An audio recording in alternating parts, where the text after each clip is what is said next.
enquanto pasta, alegre, o manso gado.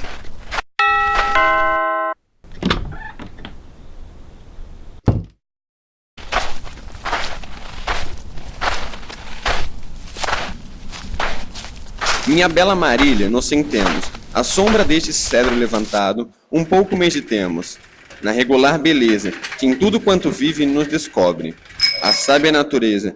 E o lanche, enquanto chupa, alisa a teta, atende mais, ó cara. Uma ruiva cadela, suporta que lhe morda o filho o corpo e salte em cima dela.